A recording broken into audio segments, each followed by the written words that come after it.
بسم اللہ الرحمن الرحیم۔ السلام علیکم ناظرین، آپ دیکھ رہے ہیں انوکھا انداز۔ میں آپ کا ہوسٹ جمال صدیقی، امید کرتا ہوں آپ خوش و خرم ہوں گے۔ ناظرین اکرام، اس وقت کی صورتحال جو ہے وہ پاکستان کی اتنی زیادہ گھمبیر ہو چکی ہے کہ جس میں جو ہے وہ کسی کو بھی یہ سمجھ نہیں آ رہا کہ اس وقت معاملات کس رخ پر جائیں گے۔ ایک طرف پی ٹی آئی کے کارکنان کے گھروں کے اوپر چھاپے، رہنماؤں کے گھروں کے اوپر چھاپے ہیں۔ ان تمام چیزوں کا فائدہ اصل میں ہوا کس کو ہے؟ سب سے زیادہ فائدہ ہوا ہے مفاہمت کے بادشاہ یعنی کہ جناب آصف علی زرداری صاحب اور ان کی پارٹی کو۔ معاملہ کچھ اس طریقے سے ہوا کہ 3.5 سال حکومت کرنے والی عمران خان کی جماعت پی ٹی آئی، جس نے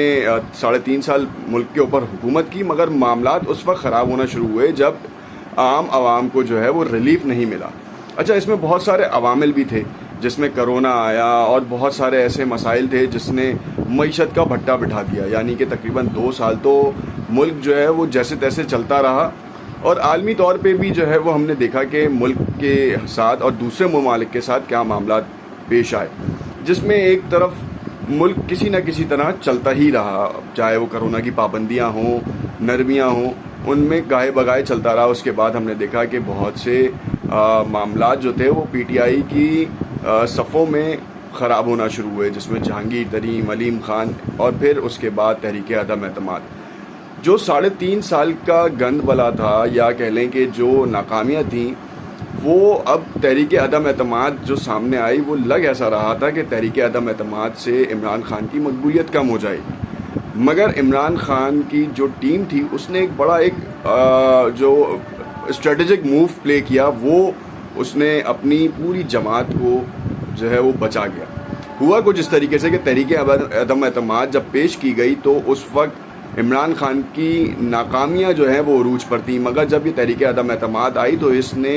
ایک ایسا مراسلے کے طور کے اوپر لیا جس نے عمران خان کی جو گرتی ہوئی مقبولیت تھی اس کو بڑھا دیا، بلکہ وہ اتنا 4 چاند لگا دیا اس کو کہ چاہے وہ ایک چھوٹے سے علاقے کا جلسہ ہی کیوں نہ ہو، وہ اتنا زیادہ مقبول ہونا شروع ہوا کہ عوام کے لیے حیرت کا باعث بھی بنا، ساتھ ساتھ ان لوگوں کے لیے بھی حیرت کا باعث بنا جو تحریک عدم اعتماد کو سپورٹ کر رہے تھے یا جو اس کا حصہ تھے۔ اب پوری کہانی شروع ہوئی جس میں آپ نے دیکھا کہ پنجاب تک کا معاملہ خراب ہوتا نظر آیا، اور وہاں پہ عثمان بزدار کو ہٹانے کے لیے ایک اور کہانی شروع ہوئی، پھر عثمان بزدار کے استعفے کی کہانی ہوئی۔ مگر اس پورے سینیریو میں پیپلز پارٹی نے ایک اہم کردار ادا کیا۔ آپ کو معلوم ہے کہ سندھ کے اوپر جو ہے حکومت پیپلز پارٹی کی ہے، پنجاب میں صرف 7 سیٹیں تھیں۔ اب زرداری صاحب نے کہا کہ یہ جو ملبہ ہے ناکامیوں کا، معیشت جو ہے اس وقت اتنی زیادہ گھمبیر صورتحال سے دوچار ہے کہ اس وقت حکومت سنبھالنا کسی بھی طور پر قابل قبول نہیں ہوگا، اور جو پارٹی حکومت سنبھالے گی اس کے اوپر یہ پورا ملبہ ڈلے گا۔ انہوں نے ایک بہت ہی اچھا اسٹریٹجک موو کیا۔ اچھا، اسی اسنا میں آپ کو بتاؤں کہ جب عمران خان صاحب کو یہ اندازہ ہو گیا کہ تحریک عدم اعتماد کامیاب ہوگی تو انہوں نے آ کے بیانات دینا شروع کیا، اور یہ بڑا ایک آڈینس گرپ کرنے کے لیے کام کیا کہ انہوں نے کہا کہ میں سڑکوں پہ آیا تو اور زیادہ خطرناک ہو جاؤں گا، اپوزیشن میں آیا تو اور زیادہ خطرناک ہو جاؤں گا۔ اور واقعی ایسا ہوا، کیونکہ انہوں نے اپنے آخری دور میں جو ہے وہ روزانہ پریس کانفرنس خطابات کرنے شروع کیے، پوڈ کاسٹ شروع کیے، سوشل میڈیا کو بڑا ایکٹیو کیا۔ اس سے کیا ہوا کہ اوور آل جو براڈ کاسٹ میڈیا کے اوپر جو پبلسٹی نہیں مل پا رہی تھی، یا جو براڈ کاسٹ میڈیا کی جو آڈینس تھی وہ جو سوشل میڈیا پہ ڈائیورٹ ہو چکی تھی، اس کو کیٹر کرنا شروع کیا۔ پھر اس کے بعد یہ ہوا کہ ہم نے دیکھا کہ نئے سے نئے ریکارڈ بننا شروع ہوئے۔ ٹویٹر کے اوپر جو ہے وہ ٹویٹر اسپیسز کے اوپر جب پوڈ کاسٹ آیا تو اس نے ایک پوری دنیا میں ایک نیا ریکارڈ بنا دیا۔ ریکارڈ جو بنا اس کے بعد تو ٹویٹر بھی حیران تھا اور پاکستانی عوام بھی حیران تھی، کیونکہ تمام اخباروں کی زینت ہو وہ یہ نیوز بن گئی، ٹی وی چینلز کی زینت بن گئی۔ تو اب انہوں نے ان ایریاز کو ٹارگٹ کیا جہاں سے عوام کی جو ہے وہ کہہ لیں کہ انگیجمنٹ جو ہے وہ مل سکے۔ اب اسی طریقے سے دوسری جو سینیریو تھا، جو مفاہمت کے بادشاہ زرداری نے بھانپ لیا تھا، انہوں نے کہا کہ یہ تو معاملہ الگ ہی دکھتا جا رہا ہے۔ تو انہوں نے جناب شہباز شریف صاحب مسلم لیگ نواز کو یہ پیشکش کی کہ آپ جو ہیں وہ کابینہ تشکیل دیں۔ کابینہ تشکیل دی گئی، جناب شہباز شریف صاحب کو وزیر اعظم نامزد کیا گیا، اور اس کے بعد جو ہے وہ جناب بلاول بھٹو زرداری صاحب کو وزیر خارجہ کے طور پہ لیا گیا۔ پہلے تو وہ اس وزارت کو قبول نہیں کر رہے تھے، مگر اپنے نانا مرحوم کے نقش قدم پہ چلتے ہوئے انہوں نے وزارت خارجہ کا منصب سنبھالا، اور اینٹنی بلنکن سے جو ہے ملاقات کی، اس کے بعد چائنا گئے اور اب سوئٹزرلینڈ میں ہیں، اور اب کل ان کی واپسی ہے، جس کے بعد جو ہے وہ اتحادی اجلاس میں شرکت کریں گے۔ اس وقت چیئرمین پیپلز پارٹی بلاول بھٹو زرداری کے اوپر بڑی بھاری ذمہ داریاں عائد ہو چکی ہیں، کیونکہ بہت سارے اتحادی فیصلے ایسے ہیں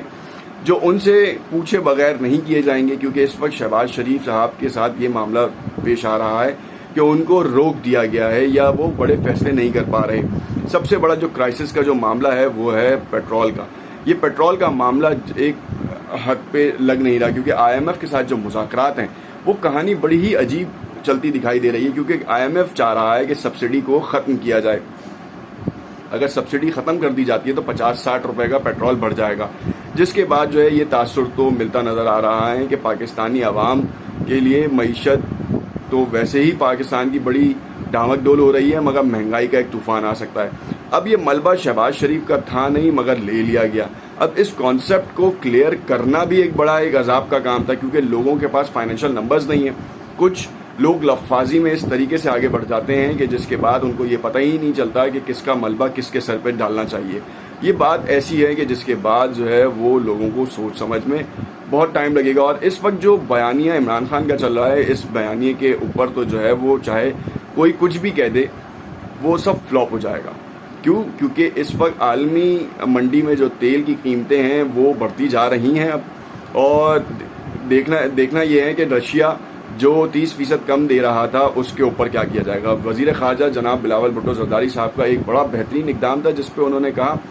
جس پہ عمران خان کی بھی انہوں نے تائید کی کہ ہم پاکستان روس سے اگر مذاکرات یا روس سے معاملات کرتا ہے تو اس پہ جو ہے وہ معاملات خراب نہیں ہونے چاہیے، اور عمران خان کے وزٹ کے اوپر تمام عسکری قیادتیں، تمام جمہوری قیادتیں متفق تھیں، اور ان کے اوپر ہمیں اسٹینڈ لینا چاہیے۔ تو جو یہ بات ایسی تھی کہ جو زرداری صاحب نے جو ایک پورا ایک پیٹرن، ایک اسٹریٹجک موو سیٹ کیا تھا، اس کے اوپر سونے پہ سہاگا بلاول بھٹو زرداری صاحب نے ایک بڑا براڈر اسپیکٹرم میں ایک پیٹرن سیٹ کر دیا، جس کے بعد یہ تاثر تو مل گیا کہ اس وقت بلاول بھٹو زرداری ایک بڑے فہم انداز میں آگے بڑھتے چلے جا رہے ہیں، اور امید یہی ہے کہ اگلے وزیر اعظم کے طور پہ اگر کسی کو نامزد کیا جا سکتا ہے تو وہ بلاول بھٹو زرداری ہے، جو کم عمر ترین وزیر اعظم کا بھی منصب سنبھال سکتے ہیں اگر تو لیجسلیشن ہوتی ہے۔ کیونکہ دیکھنا یہ ہے کہ اس وقت معاملات کس رخ میں، کیونکہ پی ٹی آئی کی جو اکثریت اس وقت ہے، اگر ارلی الیکشنز ہوتے ہیں تو پی ٹی آئی بہت بڑا ایک مارکا لے جا سکتی ہے۔ پنجاب میں اس وقت جو صورتحال ہے وہ 50-50 ہے، نواز لیگ اور P T I, Peoples Party اس میں ایرا میں کہیں نظر نہیں آ رہی۔ کے پی میں جو ہے وہ عمران خان کی سیاست جو ہے وہ چار چاند لگے ہوئے ہیں، اور کیونکہ اس وقت بھی جو ہے انہوں نے ایک بڑا ایک بولڈ موو کیا ہے کہ پشاور سے وہ لیڈ کریں گے 25 مئی کے جلسے کے لیے یا دھرنے کے لیے۔ دیکھنا یہ ہے کہ یہ دھرنا ہوتا ہے یا جلسہ، اور اس کے حوالے سے مسلم لیگ نواز کیا اقدامات کرتی ہے۔ میرا خیال ذاتی رائے تو یہ ہے کہ ان کو کر دینا چاہیے، دیکھنا چاہیے کہ کہاں پر جو ہے وہ ان کی اسٹرینتھ ہے، کیونکہ اگر آپ ابھی روکیں گے تو معاملات آپ کے حق میں خراب ہوں گے، آپ اپنا ووٹ بینک ضائع کریں گے۔ امید کرتا ہوں یہ تمام ویڈیو آپ کو سمجھ میں آئی ہوگی، نہیں اگر کچھ قباحت ہو تو ضرور ہمیں کمنٹ میں اپنی رائے سے آگاہ کیجیے گا۔ شکریہ۔